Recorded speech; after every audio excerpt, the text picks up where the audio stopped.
Hello friends, AmyR here with Prairie Paper and Ink with new cards, new video, new tools. So Waffle Flowers August release, they've released these low profile silicone ink holders in 4 different sizes.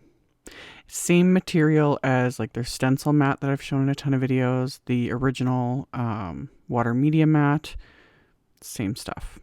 So really good quality, really like it. I love Waffle Flower in general. So anyway, these first two is the mini holder and the mini slim.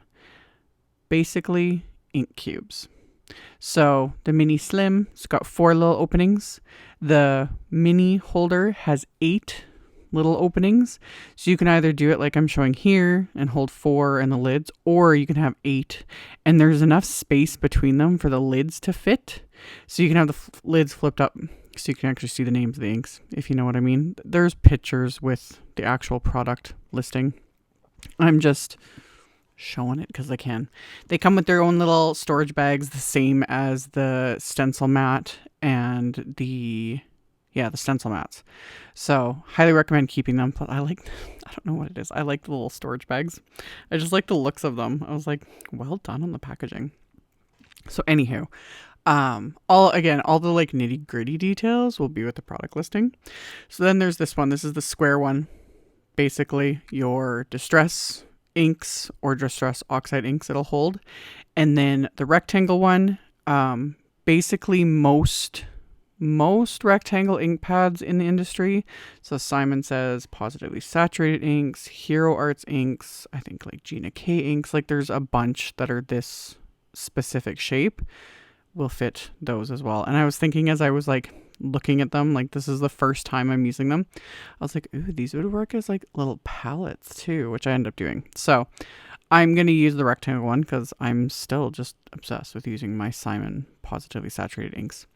And I die cut some white cardstock using the largest of the new fancy frames wafer dies. I really like this. The style of it at first, I was like, I don't know if I'm, into this sort of style, of the frame itself. But then I started creating with it and I was like, I like this. It just gives it an extra something. So I die cut the white cardstock. I'm using the brick wall stencil. This came out forever ago. And I've just taped it in place with some Spellbinders tape.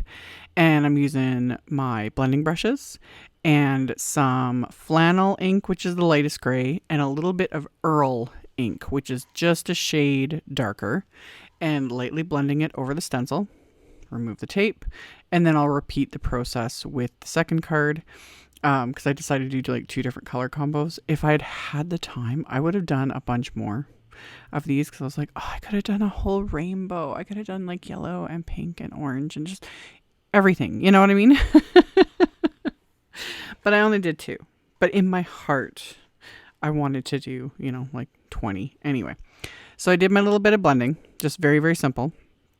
And then I took the darker gray, so that's the EARL, and I'm going to just smush that right onto my little rectangle ink holder. You can also do this on the stencil mat, which is what I'm also working on. Any of it's going to work. FYI, some pigments will stain these because they are silicone. It does, it can get stains. A lot of it's resisted, but generally anything with like a red pigment, so certain like pinks for sure, reds, a lot of purples will just stain. It's not the end of the world. I try to avoid it just because, you want to keep your stuff pristine, but at the same time, it works just fine. So just thought I'd mention that. So I did that little bit of splatter with that ink, set those aside, and then I'm using the Chrysanthemums Stamp Set. Love it. Really any floral. Like Waffle Flower keeps releasing all these really great florals, and this one's no exception. I love it, and it's stamped like a dream. So I stamped that onto some of the scraps left over from die cutting those backgrounds. So I used my Misty and my anti-static powder tool, and then I inked up the stamp with VersaFine Clair Nocturne ink, stamped that onto the cardstock, and then coated it with clear detail embossing powder.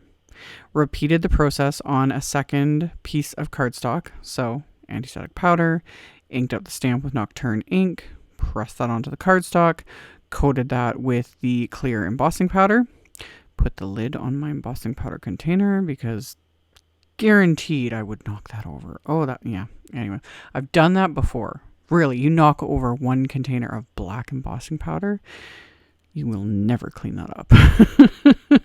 It's there for life. Anyway, set everything aside, melted both of these with my heat tool, always tilting it back and forth in the light because any like dull areas haven't been melted, so you want it smooth and shiny. And I definitely wanted to emboss these because this will resist the inking. I wasn't in the mood to color. You know, sometimes you just don't want to. And I know a lot of people too comment that they're not into coloring. You know, Copic's overwhelming, watercoloring, those sorts of things. Ink blending, man. It is just the way to go. This is going to look a bit like a hot mess, especially when I add the green. But it's just so much easier. And now that we've got like more little detail brushes and things, you can kind of get in there and add little bits. And then things like, you know, different sets that have, you know, layering stencils and that sort of thing you can really go to town with. But this, no stencil, just ink blending. So I used Lilac and Amethyst. So Lilac was my lighter ink, and I used that with the larger blending brush. And then I went in and I'm using Honeybee's little detail shader brushes. So the shader one is the sort of, I call them my little chunky ones. And I use that to add the just darker shade in kind of the center of these flowers. And with the second piece, I'm using Carnation and Rose inks. So Carnation's the lighter color, Rose is the darker. So I use the blending brush with the lighter ink. And then I go in with the shader brush and the darker ink to add that little bit of detail more towards kind of the center or the base of the petals. And I do that with like both little florals here. And then once I've got the color added, I'm going to go in and add my greens. So for my greens, I'm using Sprout and Field.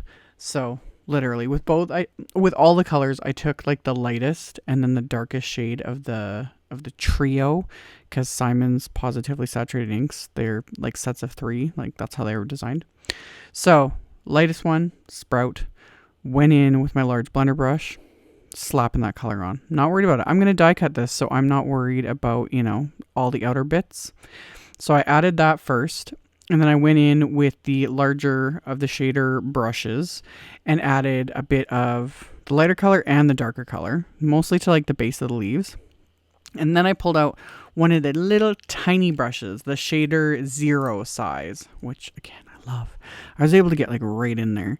So I used that to fill in kind of the little really detailed leaves right over that smaller floral, as well as just to go in with the darker color, add that here and there to the stem, to the base of the leaves, etc.